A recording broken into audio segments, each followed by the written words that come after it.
presentarles a nuestro primer expositor. Él es Hugo Siles Espada, es licenciado en Economía de la UMSA y licenciado en Ciencias de la Comunicación de la Universidad Católica Boliviana.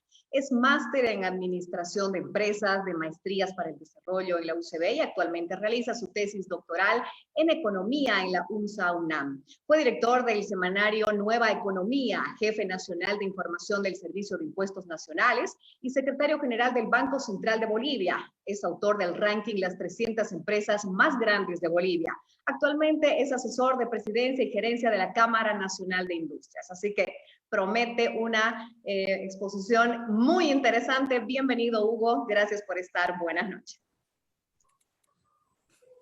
Muy buenas noches, Lita, Juan Pablo. Muy buenas noches a quienes nos están escuchando en esta transmisión virtual. Las muy buenas noches. Permítanme compartir pantalla y antes de ingresar a la exposición propiamente dicha, quiero comentarles que vamos a hablar de economía, vamos a hablar del impacto del COVID sobre la economía, pero esencialmente en el sector industrial manufacturero en el cual yo participo activamente. En ese contexto vamos a intentar realizar de forma cuantitativa algunos números que bosquejen cómo se está generando el espacio del impacto del COVID en la economía en diferentes sectores. Y lógicamente vamos a intentar dibujar cuáles son las proyecciones hacia fin de este año y lógicamente hacia el próximo año. Este es un desafío muy grande. Permítanme el máximo de su atención, dado que voy a presentar un conjunto de cifras que lógicamente me permito compartir con ustedes, que es un trabajo que venimos realizando en la Cámara Nacional de Industrias. Voy a compartir pantalla para iniciar la presentación.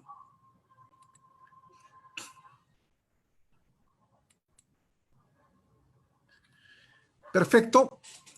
El título de nuestra exposición, como había señalado, es el impacto del COVID sobre la economía y la industria boliviana.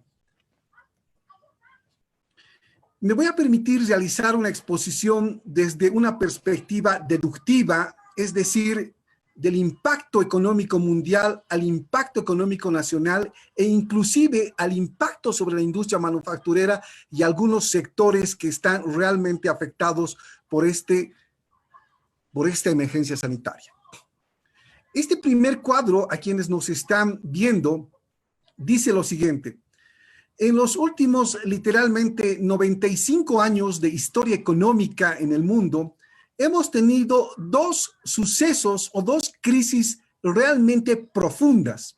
La primera gran crisis, ustedes recordarán, fue en 1929 con el crunch de la bolsa de valores en Estados Unidos, que ha tenido, como ustedes pueden ver en el cuadro, una tasa de decrecimiento de la economía mundial cercana al 5%. El segundo hito de crisis en la economía mundial se ha situado aproximadamente el año 45, después de la Segunda Guerra Mundial. Y permítame ya señalarles un primer apunte en estos dos líneas de datos que estoy presentando. ¿Cuál ha sido la solución a este problema de crisis mundial que ha atravesado? Ustedes tienen que conocer que fundamentalmente la solución ha venido a través de una participación activa de políticas públicas del Estado. El enfoque keynesiano en la década de los 30 y el plan Marshall en la década de los 50 en Europa ha significado una inversión masiva del Estado para poder recuperar la economía. Ahora, esa va a ser la misma receta que se va a aplicar en el mundo, en América Latina y en Bolivia, lo vamos a ver. El tercer hito de crisis económica en el mundo ha sido o está escenificándose precisamente en el 2020 y la estimación que tenemos es que aproximadamente la economía mundial va a estar rondando una tasa de contracción, de decrecimiento superior al menos 5%. Algunas entidades como Bloomberg, Banco Mundial, CEPAL, FMI están rondando entre 4 al 6% de tasa de decrecimiento de la economía mundial. Pero en este enfoque deductivo que les señalaba, permítanme ver ahora América Latina. Y a vuelta de página vamos a ver Bolivia. América Latina, como ustedes pueden ver, en los últimos años ha tenido una suerte de contracción en su tasa de crecimiento del Producto Interno Bruto. En el contexto del COVID, la economía latinoamericana que va a experimentar la mayor contracción es la economía peruana. Aproximadamente menos 40% de contracción de la economía boliviana. Quienes tengan relación con la economía peruana tienen que poner ya un semáforo rojo, porque la relación de intercambio con el Perú va a estar este año y los siguientes semestres deteriorada. He conversado con algunos colegas del Perú y me dicen que este menos 40% de caída de su Producto Interno Bruto es el más profundo de los últimos 100 años. En la Guerra del Pacífico, en 1879, se produjo una contracción muy severa en el Perú y esta, la del COVID, es posiblemente la más grande que tenga en su historia republicana post-independencia el Perú. Pero no solamente es Perú, adviertan la línea azul o celeste con una tasa de decrecimiento del menos 10% Argentina. Y el resto de países, Brasil, Colombia, Chile, Perú, lógicamente, van a tener una contracción entre el 4 al 6% de su economía. Esto ya nos está escenificando que la contracción económica en el mundo y en la región son realmente de datos que no hemos tenido memoria en las últimas décadas. Es muy profunda la recesión que está experimentando el ciclo y las economías latinoamericanas y por supuesto mundiales. He prometido Bolivia. Ahí está Bolivia. Esta es una serie histórica larga. Es bueno ver las series históricas largas. Es desde el año 51 hasta el 2020 la tasa de crecimiento del Producto Interno Bruto. Adviertan ustedes que Bolivia ha tenido dos hitos de recesión o crisis económica profunda. La primera precisamente está, ustedes pueden ver el gráfico, aproximadamente entre el 53 y el año 56. El año 53, una tasa de decrecimiento o contracción de la economía de menos 9% y el 56 menos 5%. El segundo hito de contracción económica en Bolivia ha estado ubicado en la década del 80, saliendo de la época de la dictadura, entre comillas, y del periodo estatista. Nos referimos al periodo de la Unidad Democrática y Popular, donde hemos tenido la hiperinflación, recesión, reservas internacionales netas negativas, una variación abrupta del tipo de cambio, altas tasas de inflación. Ese ha sido el escenario.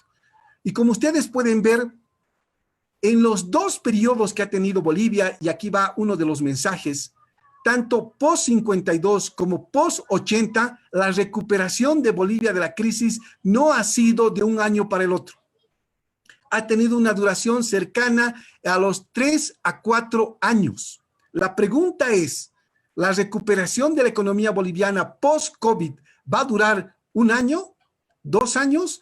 Vamos a intentar develar qué tiempo va a durar esta crisis. De hecho, no es solamente el año 2020 que vamos a tener la crisis. Y ahí está el dato. A mayo, de acuerdo al Instituto Nacional de Estadísticas, la tasa de contracción de la economía boliviana está en 5.9%. Es una de las tasas más altas que la economía ha sufrido en los últimos 60 años. Ahora veamos el sector donde yo trabajo, el PIB de la industria manufacturera. La industria manufacturera es procíclica a la economía nacional. Esto significa que si la economía se expande, la industria se expande más que la economía. Y si la economía se contrae, la industria se contrae más que la economía. Adviertan ustedes que este ciclo de correlación alta entre la economía nacional y la industria se refleja precisamente en las cifras. Vean que después del 52 la industria ha tenido una caída del menos 29%, y entre el 82 y el 84, menos 14%. Par y paso sigue el sector industrial a la economía nacional. y adviertan que para el 2020 la contracción de la economía boliviana está rondando el 7% negativo.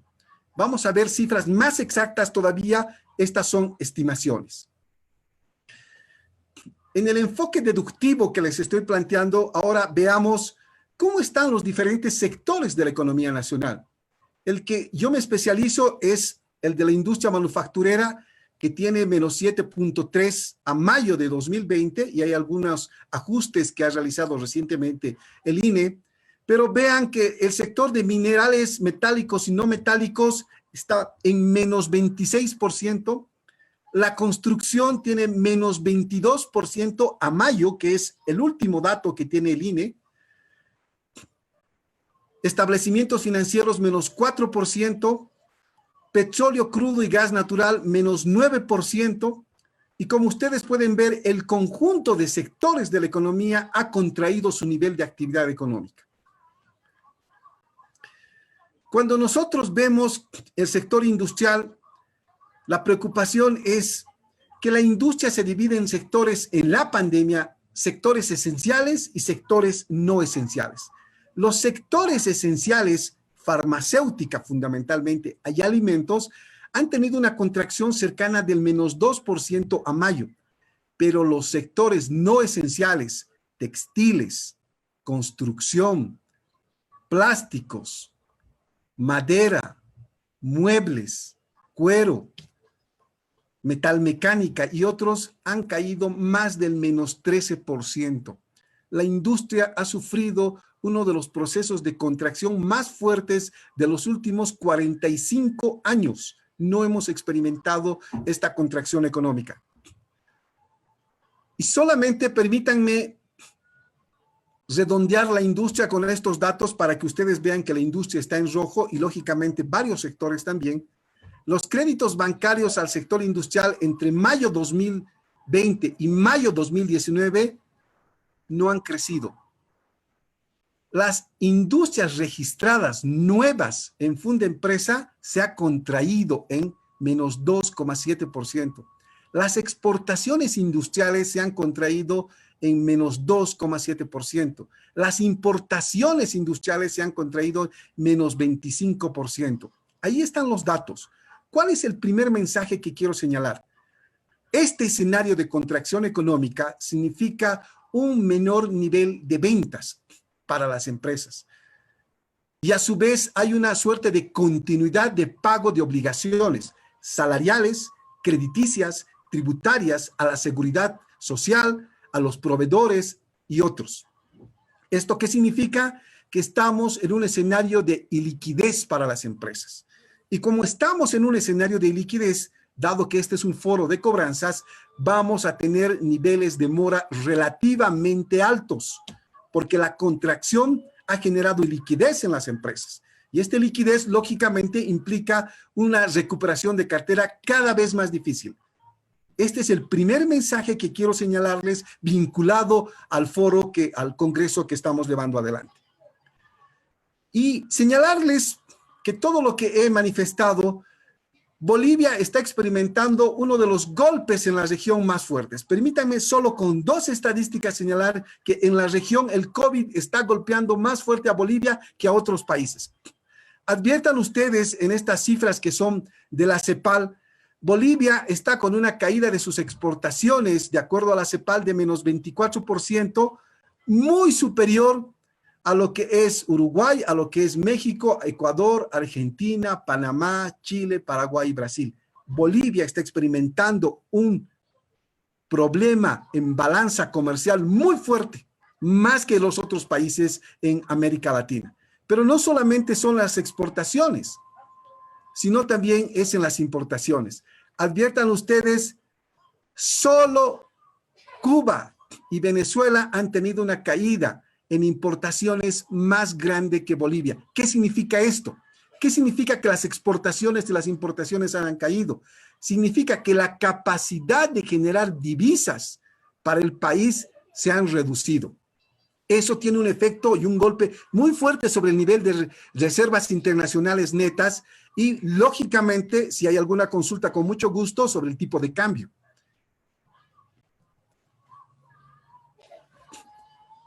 Me voy a permitir señalar el segundo escenario que está vinculado al empleo. Hemos hablado del Producto Interno Bruto. Permítanme hablar del empleo.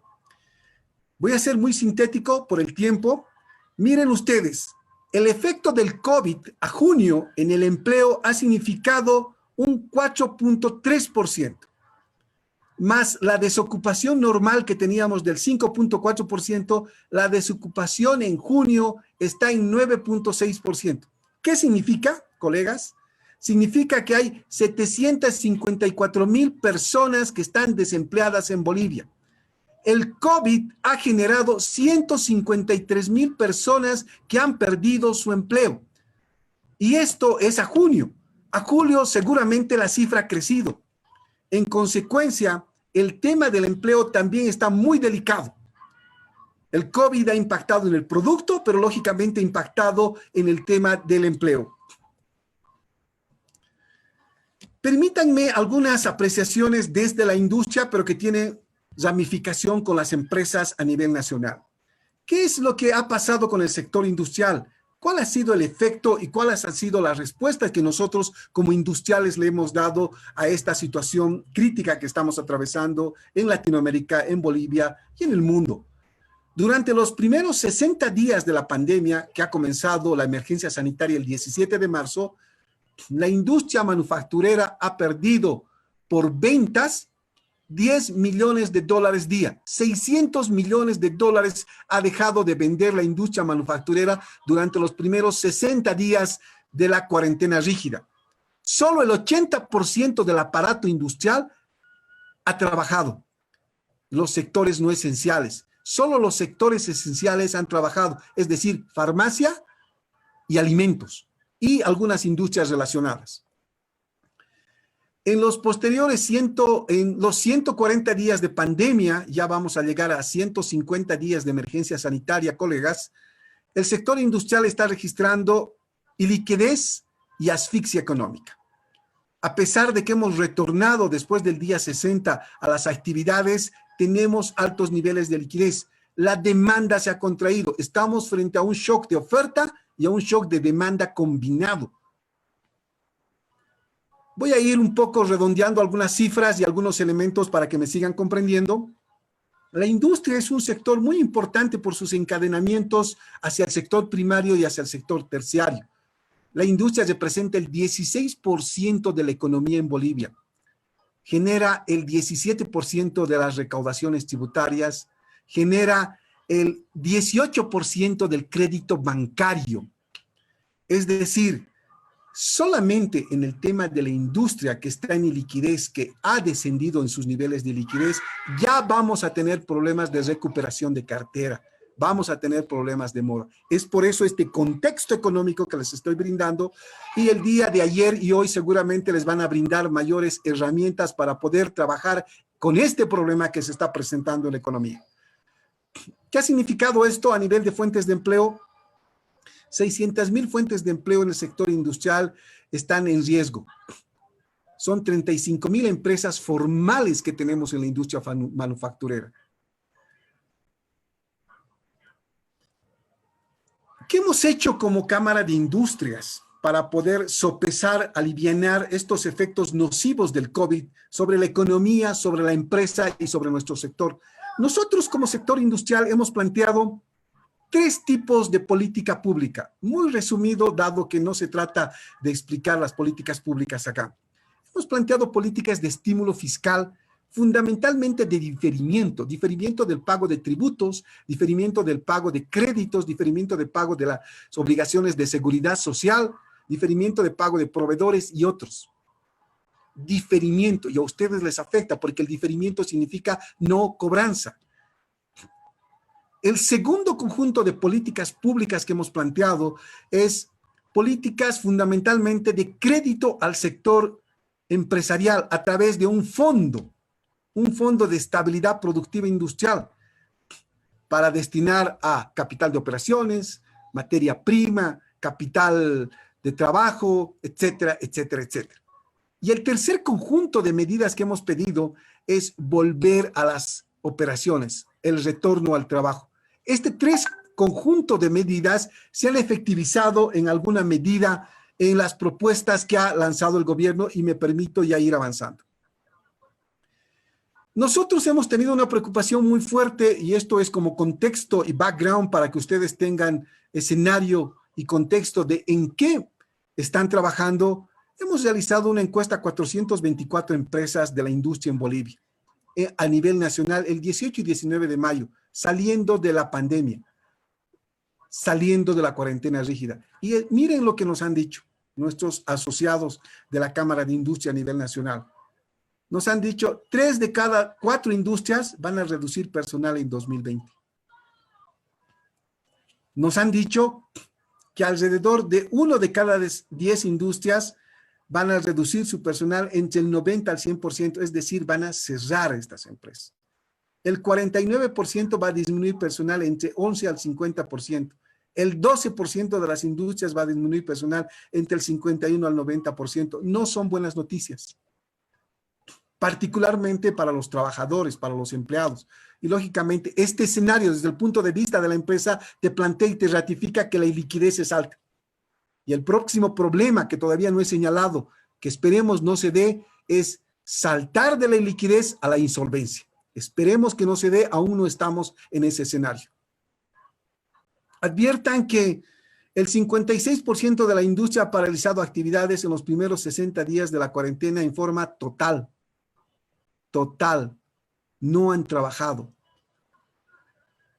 Bueno, para ir cerrando y terminando, ¿qué tenemos que hacer? ¿Cómo se va a conducir estos próximos años la economía? La estimación que hemos realizado en la Cámara, ya estoy terminando la exposición, es que el próximo año la economía boliviana esté rondando una tasa de crecimiento del 2%. Sin embargo, la recuperación de la economía va a durar un par de semestres. Yo estimo que va a ser al menos 2 años en el pico o en el techo, en el piso inferior. El techo está en 4 años. Entre 2 a 4 años de recuperación de la economía boliviana, si seguimos lo que ha sucedido en los últimos 70 años en la economía boliviana. Este no es un problema de coyuntura.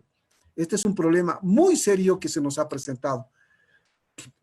¿Qué es lo que se debiera hacer hacia adelante? Y con esto voy a ir terminando. Es una de las soluciones para poder encarar el problema del COVID y su impacto sobre la economía es aumentar los niveles de productividad. Esta siempre ha sido la receta, pero más que nunca ahora en el efecto del COVID. Y lógicamente el tema de la productividad implica tecnología, innovación, desarrollo. Pero también necesitamos institucionalidad, entidades y normas de juego cada vez más fuertes. Alguien me preguntará, ¿y cuáles son los efectos de la conflictividad social hoy sobre la economía? Están ahondando la crisis de liquidez en las empresas, están generando asfixia financiera. Es por eso que nosotros, la Cámara, nos hemos declarado en emergencia por los problemas que estamos suscitando en el país. Tenemos que luchar contra el contrabando y la informalidad. Solamente el contrabando nos está restando espacio a la producción nacional, no solo de bienes, sino también de servicios. Necesitamos una reforma tributaria. En esta nueva normalidad necesitamos una reforma tributaria. El tema del IT se tiene que reconsiderar el impuesto a las transacciones. Fundamental. El tema del IUE, el tema de la deducción de gastos fiscales, de tributos en el IUE es fundamental. El tema de la flexibilidad laboral. Hoy un problema serio de las empresas es la rigidez que existe desde el año 1939. Flexibilidad laboral, hay que conversar, hay que debatir sobre estos temas. La reducción de la burocracia. La burocracia nos quita demasiada eficiencia a las empresas. Nos introduce mucha carga de costos de transacción en las empresas y fundamentalmente la apertura de mercados. Alicia Baracena de la CEPAL decía, es hora de la integración latinoamericana. Volver a ver hacia la integración latinoamericana para poder tener mayores niveles de productividad, de competitividad. Las economías en el mundo ahora se van a regionalizar. Y por supuesto que la economía en América Latina tiene que regionalizarse. Y por supuesto la economía boliviana integrarse a esa regionalización de manera competitiva. Y termino con algo que es muy importante. En este tema del COVID, ayer escuché decir a uno de los colegas expositores, el rey es el cliente. Yo me animo a poner un segundo ladrillo en esa pared. La economía hoy se mueve con ideas. Es fundamental que tengamos la capacidad de generar ideas en nuestras empresas, en nuestra vida misma para poder enfrentar al COVID. Muchos se están reinventando. Los dos procesos que se han generado es contención del COVID en las empresas a través de ingresos y gastos y a su vez reinvención de las empresas. Me quedo ahí, ha quedado mucha tinta en el tintero y estimo que va a haber muchas preguntas. Muchísimas gracias. Muchísimas gracias a usted, Hugo Siles. Así es, justamente en algunos aspectos en los cuales ha hecho referencia dentro de su exposición, hay algunas preguntas para poder ahondar más. Por ejemplo, referida al tipo de cambio también al que usted hizo referencia, ¿qué evaluación y perspectivas realiza sobre el tipo de cambio en Bolivia, considerando que ya cumplirá 9 años como tipo de cambio fijo? A ver, esta es una pregunta muy delicada, Alita, es una pregunta realmente, yo diría es la pregunta del millón para todos los economistas, para las empresas y la economía en Bolivia. Le has dado en el corazón. ¿Qué significa esto? A ver, el tipo de cambio evidentemente ya va a cumplir 9 años de tipo de cambio fijo, 6.96 por unidad de dólar. Pero hay otro elemento. Las economías latinoamericanas han comenzado a devaluar sus monedas. Chile ha devaluado, Argentina ha devaluado, Perú ha devaluado, Brasil ha devaluado, es decir, estamos en una guerra de devaluación latinoamericana de monedas. Y en Bolivia tenemos un tipo de cambio fijo. ¿Cuál es la perspectiva? Yo creo que el tipo de cambio en la gestión 2020 no va a cambiar. Y el nuevo gobierno que asuma la presidencia de nuestro país, al menos el primer año, no va a cambiar el tipo de cambio. Porque el tipo de cambio es el ancla nominal de la estabilidad económica en Bolivia. Movemos el tipo de cambio, todos los precios relativos en el mercado van a cambiar. El precio del salario, el precio de la tasa de interés, la inflación y otros conjuntos de precios en la economía. Reitero, no considero que en la gestión 2020 haya una modificación del tipo de cambio. E inclusive tenemos todavía un nivel de reservas internacionales netas relativamente alta. Es decir, tenemos cerca de 6.000 a 6.200 millones de dólares que son un colchón de contención ante cualquier variación del tipo de cambio. Esta es la pregunta. Y un análisis final sobre el tipo de cambio. Hoy la determinación del tipo de cambio no es técnica, es política, lamentablemente. ¿Por qué? Porque necesitamos un ancla de la estabilidad, más aún en estas etapas de alta conflictividad política y social que estamos atravesando. Gracias. Tenemos otra pregunta respecto al tema. Considerando que el Estado no tiene ingresos por la baja de venta de gas y el inmenso gasto que hacen bonos, no queda dinero para realizar ajustes. ¿Cuál es la salida para nuestra economía boliviana? Dicen en una de esas preguntas. Esta pregunta, seguramente a quienes nos están escuchando, la respuesta desde un punto de vista técnico es dolorosa. Y dolorosa por lo siguiente. Porque, como ustedes han podido ver en la historia de la economía a nivel mundial y latinoamericano, y lógicamente a Bolivia, los problemas de las crisis, colegas que me están escuchando, se han resuelto a través de una política fiscal expansiva, de una política de gasto del gobierno expansivo. ¿Qué significa esto? Esto significa que los próximos años va a haber un ajuste tributario. Significa que las tasas de recaudación del Estado con las empresas cada vez va a ser más ácida. Lamentablemente no son buenas noticias. Esa es una forma de resolver el déficit fiscal que nos está generando el COVID y anteriores años. Va a haber un ajuste tributario y este ajuste tributario lógicamente va a ser una expansión de la tasa de recaudación de servicios de impuestos nacionales sobre el conjunto de los actores económicos. Por eso decía, no son buenas noticias para las empresas en el aspecto tributario. Había hablado también, Hugo, de que todavía no hemos pasado esos tiempos difíciles, todavía se van a extender bastante, seguramente. y hablan en una de las preguntas de esa recuperación que tiene que tener la economía en Bolivia. ¿Esta recuperación sería una oportunidad de invertir o abrir algún negocio? Preguntan. A ver, en esta coyuntura es realmente un periodo de análisis muy serio acerca de las capacidades y las competencias que tenemos como empresas para podernos reinventar. Las crisis son las grandes oportunidades para hacer negocios, pero aquí hay un elemento fundamental: hacer negocios para quienes han tenido la capacidad de generar ahorro y ahora hacer inversión. Ese es un elemento muy importante. Las grandes fortunas, no solamente en Bolivia, en América y en el mundo, se han forjado en las crisis. Es una gran oportunidad para hacer negocios, pero reitero, para quienes han tenido la capacidad de generar ahorro en el periodo previo a esta crisis que se está presentando. Tenemos una pregunta más. ¿Cómo afecta toda esta situación a las microfinanzas? Bajo este escenario, ¿es recomendable reactivar la economía con créditos o esperar a que se pase este contexto para hacerlo? A ver, yo creo que este es un tema central para los microfinancieros, para las microempresas, pymes en todo el país. A ver, dos elementos centrales. El primer elemento es que indudablemente la recuperación de las empresas, pequeñas y medianas empresas, va a provenir a través de créditos. Pero estos créditos tienen que estar dados en condiciones blandas, en tasa de interés, plazo e inclusive gracia. Y el otro elemento es el tema de la garantía. Se ha creado el FORE, ha creado el gobierno el FORE, este Fondo de Garantías Estatales para créditos a las empresas para poderles contener esta crisis. Es una buena alternativa. Infórmense acerca del FORE, infórmense acerca de los créditos que está dando el Banco Unión, el BDP, etcétera, con garantías estatales. La garantía es hasta el 50%, el otro 50% tiene que brindarlo el banco, y esto implica una evaluación financiera. Es una buena alternativa.